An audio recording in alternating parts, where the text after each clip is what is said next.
on, guys? Andy back again today for another Road to Infinity War review of the Marvel Cinematic Universe, and this entry is Iron Man 2. Sadly, I don't know why a lot of people don't like this movie. I personally, especially watching it again, I actually grow to really love this movie. I feel like going back and forth, I think this movie and then that movie get a lot of crap, and I feel like I don't understand really why, even though you can call me biased whatever you want. I think that this movie, something that it did better than the first Iron Man is you really get to see like a careless Tony Stark. You really get to see like maybe this is where more Robert Downey Jr. was in channeling like his, I'd say like carefulness and like his drug addiction. I feel like him not caring that he's gonna die throughout this entire movie really gets to see a new and different version of Tony Stark. They even from the first Iron Man, we thought he was a playboy, he was reckless with all that, but now we get to see this side of Tony Stark where it's like almost careless to the point where he doesn't care about Pepper, he doesn't care about the company, he gives it to her, he knows he's gonna die, and more or less of like he doesn't care, he's gonna go race on a track, he's gonna go, and I like seeing my superheroes vulnerable. Like I love Logan because it really tears a superhero down. I love The Last Jedi because it really tears Luke Skywalker down. I feel like this one right here, that and Civil War, I feel like these really tear down the fragments of what the Iron Man character is, and I dug that.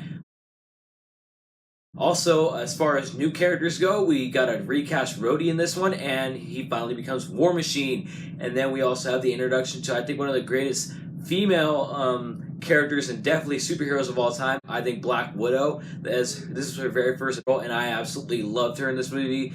I can't believe I can say it like almost like 9 years ago, and I still cannot believe that she may potentially be getting her own movie now. Finally, like please Marvel, give that to us. And then we also got Mickey Rourke back there as Whiplash. I think I'm in the boat with my dad. Like he's an alright villain, but because he's Mickey Rourke, it makes it cool because he's Mickey Rourke. So I think definitely the weakest part of this movie is Justin Hammer, because I feel like even when I was a kid, I never really dug that part of the movie, but I think he did a great job of to drive the character of what he was supposed to do, and his whole mission to hunt down Tony Stark and all that stuff.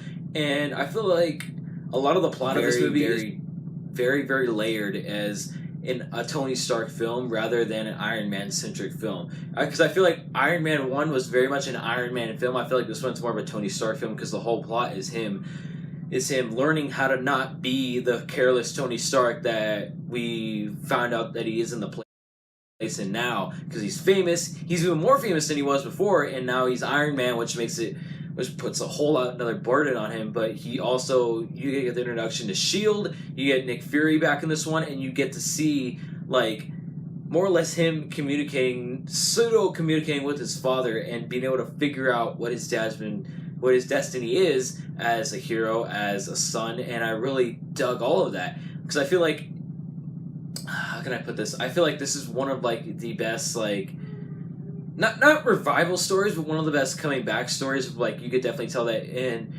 the beginning of this movie he's in a very hard place, and then at the end of this movie he's in a completely different place. Like he's at a point where in the beginning he wouldn't have cared if he would have been able to join the Avengers, by the time at the end he's like, what, I'm not qualified? Because you could tell that like his hero's journey is still going, which I love that because you get to see the ups and the downs of this character, and I completely love and adored that because the main part about Iron Man isn't just about all the suits and all this stuff. It's about Tony Stark and his emotional journey throughout all of these movies. And I really love this chapter of his story because you really get to see the ups and the downs, and you really get to see him for the very first time interacting with Black Widow. You get to see him fight War Machine. You get to see him stare down Hawkeye, totally. You get to see him stare down Nick Fury. You get to see him interact with Coulson. Like there's a lot of great stuff in this movie that I feel like I don't understand why. Maybe it's because it suffers from not having a lot of Iron Man in it. I honestly don't know why a lot of people do not like this movie.